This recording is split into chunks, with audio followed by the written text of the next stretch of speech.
우리는 주님이 필요합니다라는 말씀으로 함께 은혜를 나누고자 합니다. 설교의 도움을 위해서 앞선 이야기를 잠깐 먼저 말씀을 드리도록 하겠습니다. 지난 내용은 예수님께서 중풍병자를 고치신 말씀이었습니다. 중풍병자를 고치시기 전에 주님께서 먼저 내 죄사함을 받았느니라 라면서 죄사함을 먼저 선언을 하셨습니다.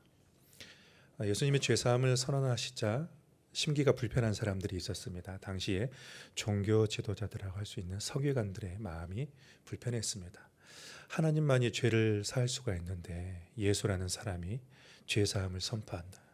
신성모독이다 그렇게 여겼습니다. 예수님께서 그들의 마음을 아시고 그렇게 죄사함을 선포한 것은 예수님이 죄를 사하는 권세가 있음을 알게 하기 위함이다. 그러한 의도를 가지고 말씀하셨다. 그렇게 주님께서 말씀을 하셨습니다. 예수님이 중풍병자에게 죄사함을 선포하시면서부터 이제 비로소 예수님과 유대 종교 지도자 간의 갈등이 표면으로 등장을 하게 됩니다. 그래서 오늘부터 볼 마가복음 2장과 3장에는 대부분의 내용이 다 예수님과 유대 종교 지도자 간의 논쟁과 갈등의 이야기를 기록을 하고 있습니다. 오늘 본문은 예수님이 세리인 레위를 부르시는 것이 그 사건이 발단이 되어서 유대 종교 지도자들과 예수님과의 논쟁이 벌어지고 또 예수님께서 그런 논쟁 속에서 예수님이 이 땅에 오신 목적에 대해서 분명하게 말씀하고 있는 그런 내용입니다. 이제 오늘 본문의 말씀 속으로 한번 들어가 보도록 하겠습니다. 중풍병자를 고치시기 전에 예수님께서 집에 많은 무리들이 모였을 때에 그 사람들에게 말씀을 전파하셨다 그렇게 말씀하셨습니다. 오늘 본문도 보면 예수님께서 바닷가에서 무리들에게 말씀을 전하였다 그렇게 말씀하고 있는데 13절을 제가 읽어드리겠습니다. 예수께서 다시 바닷가에 나가심에 큰 무리가 나왔거늘 예수께서 그들을 가르치시니라. 여러분 교육이 굉장히 중요하죠. 우리나라도 우리 사회도 교육이 중요하고 또 하나님의 나라도 굉장히 교육이 중요합니다. 그래서 예수님은 어딜 가시든 간에 교육을 하셨어요. 말씀으로 가르치셨습니다. 지난번에는 집에서 가르치셨고 또 오늘은 또 바닷가에서 가르치시고 또 산상수훈은 예수님께서 또 산에 올라가서 제자들을 가르치신 얘기 있고 또 길가에 있는 그런 들에 있는 것들을 보면서 또 들에서 예수님께서는 가르치셨습니다. 예수님께서는 어떤 제한된 장소에서만 하나님 나라의 복음을 가르치신 것이 아니라 삶의 모든 자리와 그 영역이 교육의 장소가 되었습니다. 예수님의 말씀을 통해서 우리가 배울 수 있는 것은 하나님의 나라의 삶이라는 것은 어떤 교회에서만 살아내는 것이 아니구나. 교회에서만 하나님의 나라를 경험하는 것이 아니라 우리가 살아가는 모든 자리 그 삶의 자리에서 하나님의 나라를 경험해야 되는구나. 그것을 오늘 우리 말씀을 통해서 우리가 유추해 볼 수가 있습니다. 그래서 예수님께서는 우리가 교육의 모델이 되길 원하십니다. 그러니까 예수님의 삶으로 말씀이 아니라 어디든 간에 그 삶과 말씀을 통해서 신앙을 교육하셔서 그들에게 하나님 나라의 복음을 통해서 그들의 생각을 가르쳐 주시고 또 그들의 행동을 교정시켜 주셨듯이 예수님은 우리가 어떤 모든 삶의 자리 가운데서 그런 그 교육의 모델이 되기를 원하시는 거죠. 그러니까 하나님 나라의 교육의 모델이 되기를 원하시는 거예요. 여러분 각자가 살아가는 그러한 자리 속에서 사람들이 여러분을 볼 때 하나님의 나라라는 건 저런 것이구나라는 것들을 가르치기를 원하신다는 것입니다. 그래서 이 말씀의 교육이라는 것은 어떤 교회에서만 이루어지는 것은 아니에요. 하나님 나라의 삶이라는 것은 우리가 생활하는 모든 삶의 자리가 하나님 나라를 살아가는 그런 삶이다. 그것을 말씀을 통해서 가르쳐주고 있습니다. 이제 14절부터는 예수님의 파격적인 행보를 우리에게 보여주고 있습니다. 14절을 같이 한번 읽겠습니다. 또 지나가시다가 알포의 아들 레위가 세간에 앉아 있는 것을 보시고 그에게 이르시되 나를 따르라 하시니 일어나 따르니라. 예수님께서 세리인 알포의 아들 레위를 부르시는 장면입니다. 세간에 앉아 있다. 그러니까 그의 직업을 알 수가 있죠. 세리입니다. 세간에 앉아 있는 것을 보시고 나를 따르라 하시니 그가 따랐다라고 말씀하고 있습니다. 여기서 레위는 마태를 얘기하죠. 마태 다른 이름입니다. 마태복음에 기록한 사람입니다. 마태복음을. 그리고 마태복음에는 직접 마태라고 기록을 하고 있습니다. 근데 그의 직업이 세리라는 점에서 문제가 발생하게 됩니다. 세리를 제자로 부르셨다는 것이 사람들을 놀라게 했습니다. 당시의 세리들은 죄인 중에 죄인 취급을 받았습니다. 유대인들에게 세금을 거두어서 로마에게 일정한 세금을 바치게 되는데, 로마가 정해준 세금 외에 이제 세금을 걷어서 자신의 몫을 챙기는 그런 사람들이었습니다. 그러니까 세금을 로마에게 바쳐야 되기 때문에 이교도들과 자주 접하게 되고, 그래서 부정한 자다, 그렇게 사람들이 인식을 했습니다.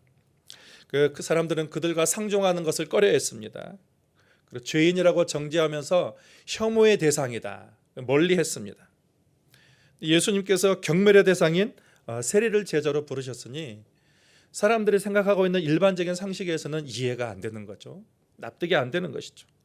여러분, 우리도 마찬가지죠. 만약에 우리가 존경하는 어떤 국민 중에 어떤 존경하는 그런 선생님이 사람들이 다 경멸하고 미워하는 사람을 친구로 삼고 그 사람과 자주 교제한다면 그 사람에 대한 존경을 또 존경하는 마음이 바꿔질 수도 있을 것입니다. 그런데 예수님을 존경하려고 했는데 예수님의 행보가 그들에게 납득이 되지 않은 그런 행동을 하고 계시는 것입니다. 근데 그러던 어느 날 레위가 예수님을 초대했습니다. 그래서 식사의 자리에 초대했는데 그 식사의 자리에 많은 세리와 죄인들이 함께했다고 기록을 하고 있습니다. 15절을 또 같이 읽겠습니다. 그의 집에 앉아 잡수실 때에 많은 세리와 죄인들이 예수와 그의 제자들과 함께 앉았으니 이는 그러한 사람들이 많이 있어서 예수를 따르미러라. 많은 세리와 죄인들이 함께했다. 여러분, 우리가 유유상종이라고 하죠. 끼리끼리 어울리는 거예요. 그러니까 사람들이 이들을 왕따시키고 사람들이 이제 경멸의 대상으로 멀리하니까 자기들끼리 이제 가까워지는 거죠. 그래서 세리들은 세리들끼리 가까워지고 또 죄인들끼리는 죄인들끼리 가까워지는 거예요. 레위가 사람들 예수님을 초대하고 예수님을 제자들을 초대하고 사람들을 초대했는데 그런 사람들이 다 누웠던 사람이었냐면 사람들이 경멸히 여기는 죄인과 세리들이었다는 것입니다. 이 장면을 보고 있던 그 바리새인의 서기관들, 바리새인과 그 서기관들이 세리인 사람을 제자로 부른 것도 이게 불편한데, 그래도 또 그들과 함께 식사 자리를 함께하는 그러한 모습을 보고 예수님을 비난했습니다. 그것을 꼬투리로 잡은 것입니다. 16절을 또 같이 읽겠습니다. 바리새인의 서기관들이 예수께서 죄인 및 세리들과 함께 잡수시는 것을 보고 그의 제자들에게 이르되 어찌하여 세리 및 죄인들과 함께 먹는가. 바리새인들은 외적인 경건을 생명처럼 귀중하게 여겼습니다. 그래서 그들은 율법의 규례와 조상들로부터 전해 내려온 그런 전통들, 그 유전들을 지키지 않으면 죄인이라고 정죄했습니다. 그리고 그들과 함께 식사하는 것조차도 치욕으로 여겼습니다. 이 바리새인은 분리주의자예요. 그러니까 예수님 당시에 이교의 많은 문화, 이교도의 많은 문화와 종교가 그 유대인 안에 들어왔습니다. 그래서 이들은 율법의 순수성을 지키기 위해서 시작된 종교 분파입니다. 일반 백성들에게 공감과 존경을 얻었습니다. 그렇지만 지나치게 세속으로부터의 분리를 주장한 나머지 일반 민중들을 무시하고 또 경멸하는 데까지 이르게 되었습니다. 너무 형식에 지나치게 집중하고 또 율법의 어떤 문자에 집중했습니다. 그래서 진실한 신앙보다는 외적인 그런 종교 행위를 하는 그런 형식적인 그런 종교인들을 많이 양산을 했습니다. 그런 사람도 많이 있었습니다. 그런데 그들이 가지고 있는 바리새인의 생각과 그런 관점에서 보면 죄인들, 더구나 민족의 반역자라고 할 수 있는 세리들과 함께 식사를 하고 있는 그런 예수님의 모습이 도무지 이해되지 않는 거예요. 그 모습을 보니 불편한 것입니다. 그래서 그들은 예수께 어찌하여 세리와 죄인들과 함께 식사를 하는가 라면서 예수님의 정체에 대해서 그들은 의심을 했습니다. 그러한 말을 듣고 예수님께서 그들에게 대답하시는 내용이 오늘 마지막 17절입니다. 같이 읽겠습니다. 예수께서 들으시고 그들에게 이르시되 건강한 자에게는 의사가 쓸데없고 병든 자에게라야 쓸데있느니라. 나는 의인을 부르러 온 것이 아니요 죄인을 부르러 왔노라 하시니라. 의사를 유비로 들어서 설명을 하십니다. 건강한 자에게는 의사가 쓸데없다. 여기서 건강한 자들은 바리새인들을 얘기하는 거죠. 바리새인들은 자기들이 아무 문제가 없는 척 그렇게 생각을 했습니다. 스스로 건강한 척, 교만에 빠져서 스스로 건강한 척 한 것입니다. 아무 문제가 없다라고 생각한 것입니다. 그래서 예수님께서 또 그 다음에 병자에게 의사가 쓸데있느니라. 여기서 병자라고 하는 것, 사람들은 바리새인들이 왕따시키고 경멸하는 그러한 세리와 죄인들을 가리킵니다. 이들은 사람들이 계속해서 죄인이라고 그들을 비난하고 정죄했기 때문에 늘 마음속에 자신은 죄인이라는 그런 마음들을 가지고 있었습니다. 그러니까 그 자신들을 고쳐줄 그런 진정한 영적인 의사가 필요한 그런 사람들이죠. 그래서 예수님은 실력 있는 의사가 되어서 영적으로 병든 그런 사람들을 고치기에 오셨다는 것을 말씀하고 있는 것입니다. 그러면서 하시는 말씀이 나는 의인을 부르러 온 것이 아니요 죄인을 부르러 왔노라. 여기서 의인은 누구를 말할까요? 의인은 똑같이 바리새인을 얘기하는 거죠. 스스로 의인인 척하는 사람이에요. 의인인 척. 의인이 아닌데 의인인 척. 자칭 의인. 바리새인과 같은 사람을 말하는 것입니다. 자칭 의인을 부르러 온 것이 아니라 여기서는 예수님은 죄인을 부르러 왔다. 이 죄인이라는 것은 죄를 많이 지은 사람도 아니고 스스로 죄인이라고 인정하는 사람. 그래서 뭔가 이 죄에서 건진받기를 간절히 사모하는 사람. 그래서 하나님이 부르셨을 때에 겸손하게 응답할 수 있는 사람을 위하여 주님은 오셨다. 그렇게 말씀을 하셨습니다. 오늘 본문의 말씀을 통해서 우리는 두 가지 교훈을 좀 나누고자 합니다. 먼저는 예수님은 편견의 모든 선을 무너뜨린 분이라는 것입니다. 바리새인들은 예수님을 세리와 죄인들의 친구라고 했습니다. 그럼 여기서 죄인은 어떤 사람을 의미할까요? 우리가 보통 얘기할 때 죄인들은 그냥 일반적인 죄인, 모든 사람들을 우리가 그냥 칭하는 얘기입니다. 죄인들, 모든 사람을 죄인이라고. 그런데 어떤 특정한 사람들을 통해서 사람들에게 너는 죄인이다라고 지적했을 때는 이것은 그 사람은 너는 정말 악한 사람이다. 그를 비난하고 정죄하는 그런 말이라고 할 수가 있습니다. 기분이 나쁜 거죠.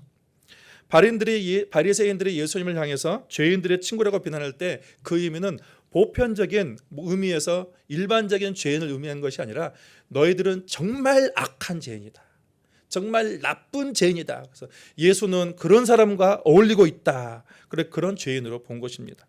그러니까 바리새인들은 나는 의롭고 거룩한 사람으로 본 것이고 예수님과 함께 어울렸던 사람들은 더럽고 부정한 사람으로 그들을 인식을 하고 있었던 것입니다. 예수님 시대의 죄인들은 어떤 사람을 일컬었냐면 종교적으로 타락한 사람, 또 사회에서 추방된 사람, 심지어는 천대받는 직업을 가진 사람, 이방인과 사마리아인, 또 율법을 지키지 못하는 사람까지 다 포함되어 있었습니다. 당시 사람들은 사회 계층을 분류하기를 좋아했습니다. 그래서 종교 지도자들, 바리새인과 서기관들, 제사장들, 그리고 또 족보가 있는 일반 평민이나 귀족들은 상류 계층으로 보았습니다. 그런데 그렇지 못한 사람은 하층민으로 분류를 했습니다. 그래서 이 하층민을 뭐라고 부르냐면 암하레츠, 땅의 백성이다. 하층민들을 그렇게 불렀어요. 이거 비난하는 의미입니다. 무시하는 의미입니다. 그런데 처음에 이 땅의 백성이라는 의미는 비난하고 무시하는 의미가 아니었어요. 그런데 시간이 지나면서 그것이 점점 이게 의미가 바뀐 것입니다. 예수님 시대가 되기 직전에 랍비 시대가 되면서 이것은 율법을 잘 지키지 않는 사람들, 또 율법을 모르는 사람들을 이렇게 비난하는 땅의 백성이라고 불렀습니다. 또 땅의 백성에 속하는 직업군까지 그들은 규정을 했습니다. 뱃사공, 목동, 의사, 요즘은 의사가 최상류층이잖아요. 근데 의사까지 포함해서 수십여 개에 달했습니다. 바리새인들은 이들을 땅의 백성, 죄인들이다 비천하게 보았습니다. 그런데 예수님은 죄인들, 그 소외받은 사람들과 함께 어울리시는 것입니다. 그래야기에 사람들로부터 죄인들의 친구라는 악평을 늘 들으셔야 했습니다. 당시 종교인들은 선을 만들었어요. 그래서 선 안에 있는 사람들, 선 밖에 있는 사람들하고 구분을 했습니다. 그래서 선 밖에 있는 사람들을 통해서 죄인이다 라고 그렇게 통칭하여서 불렀습니다. 유대인들은 선긋기의 대가입니다. 사마리아인 사람들은 저 사람들은 혼혈족속이라고 해서 개 같은 민족들 그렇게 여겨서 배척했습니다. 이방인들은 더 말할 것도 없습니다. 나병 환자는 부정하다 해서 송 밖으로 내몰아 버렸습니다. 그들을 향하여서 사정없이 정죄하고 비난의 돌을 던졌습니다. 자기들은 종교적인 감투 뒤에 숨어서 온갖 불의와 부정과 이권을 취하고 그리고 음란한 짓들을 행했습니다. 그런데 그러면서도 다른 사람은 무시하면서 자신은 의로운 척, 깨끗한 척 그렇게 살았습니다. 근데 예수님은 그들이 만들어 놓은 모든 선을 다 깨트려 버렸습니다. 무너뜨려 버렸습니다. 인간 취급조차 하지 않는 그런 사람들까지도 만나고 받아들이셨습니다. 부정하다 손가락질하던 사람도 예수님은 그들과 함께 식사의 자리에 초대하시고 함께 어울리셨습니다. 그들과 교제하면서 용서와 사랑과 용납의 그러한 공동체를 만드셨습니다. 예수님은 사람들이 손가락질하고 욕하는 죄인들을 위하여 이 땅에 오셨다라고 했습니다. 그들에게 붙은 땅의 백성이라는 그런 꼬리표를 떼어버리고 하늘의 백성이라는 그런 칭호를 주셨습니다. 하나님의 백성이라는 그런 칭호를 주신 것입니다. 지금도 세상 사람들은 사람들에게 여러 가지 편견의 선을 그어서 꼬리표를 답니다. 그렇지만 주님은 그 모든 선을 다 무너뜨려 버리셨습니다. 그러니 우리도 세상에 만든 모든 편견의 선을 다 부숴버려야 되는 거죠. 파쇄해야 되는 것입니다.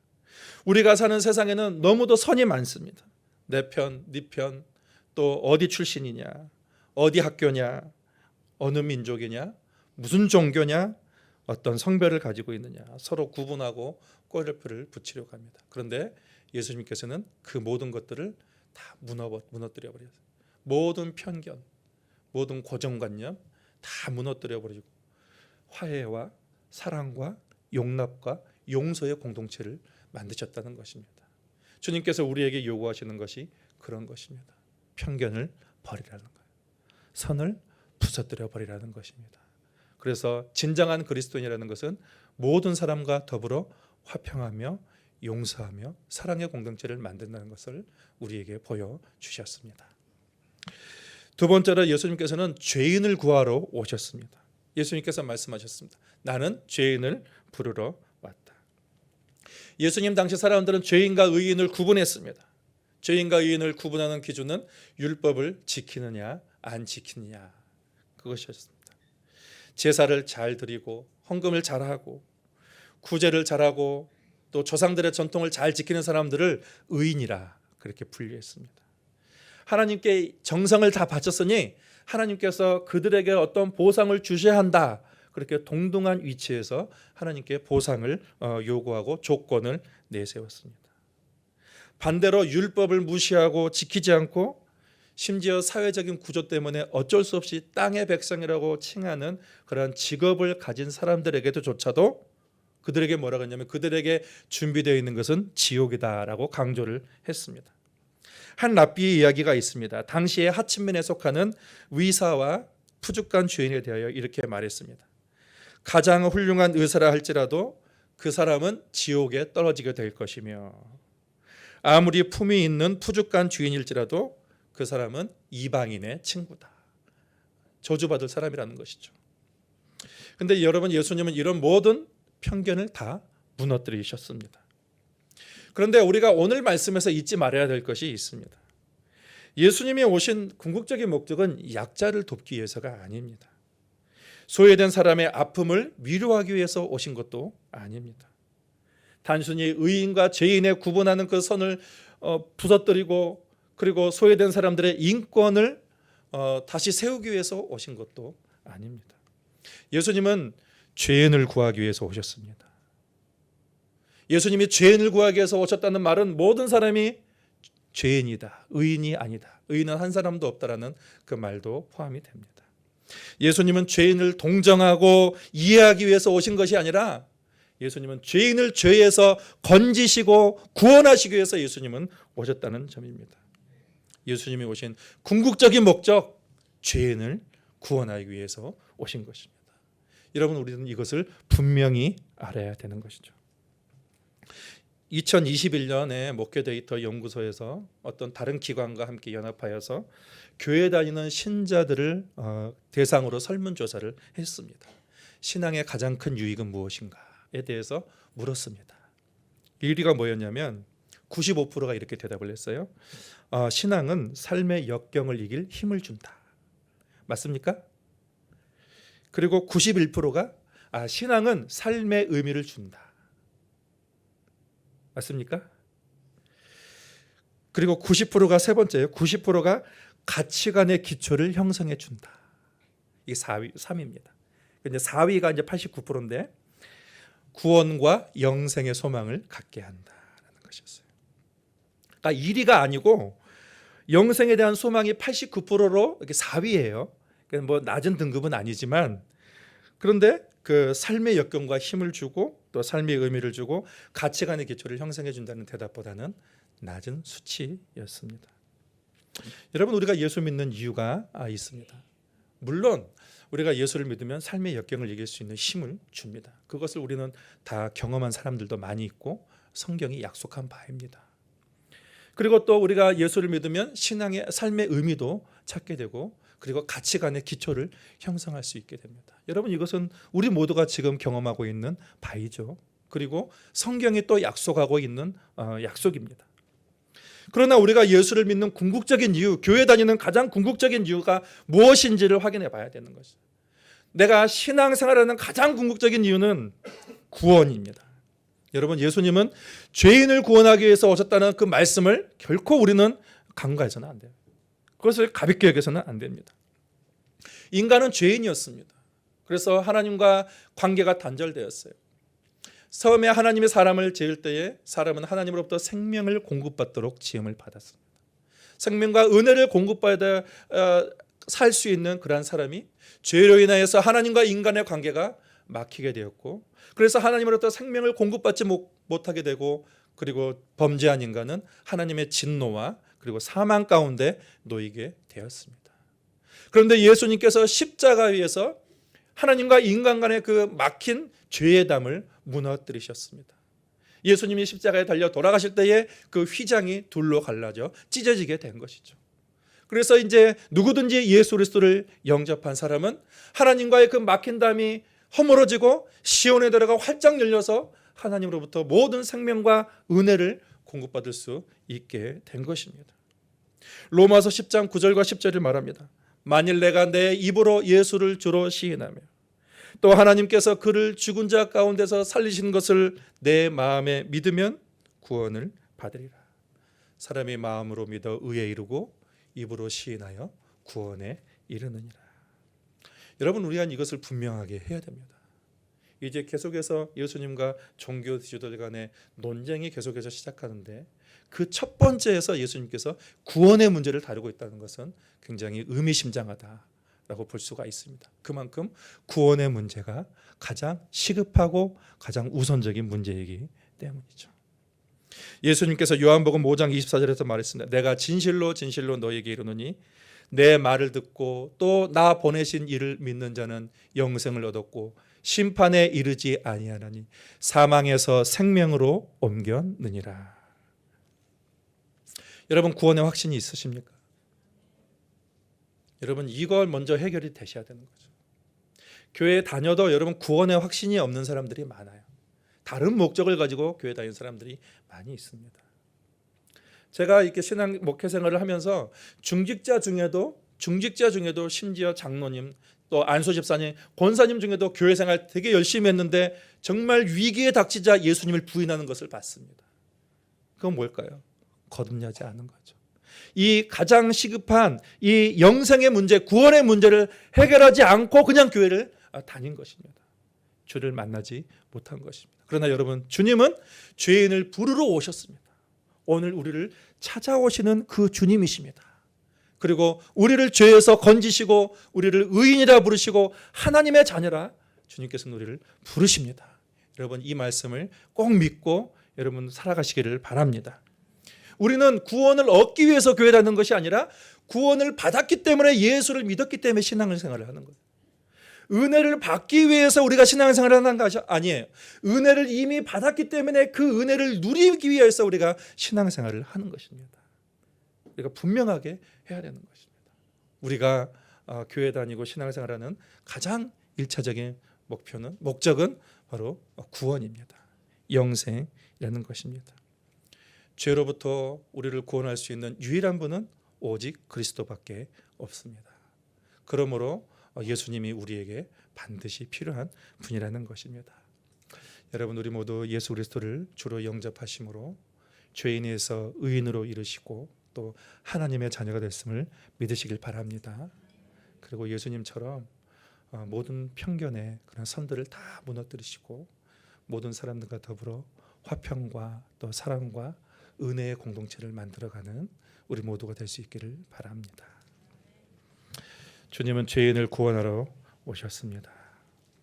우리가 구원받을 자격이 없었으나 그러나 예수 그리스도께서 죄인이고 더럽고 하나님의 심판받아 마땅한 사람에게 직접 찾아오셔서 우리를 위하여 십자가에 달려 돌아가시고 우리를 죄로부터 구원하여 주시니 감사드립니다.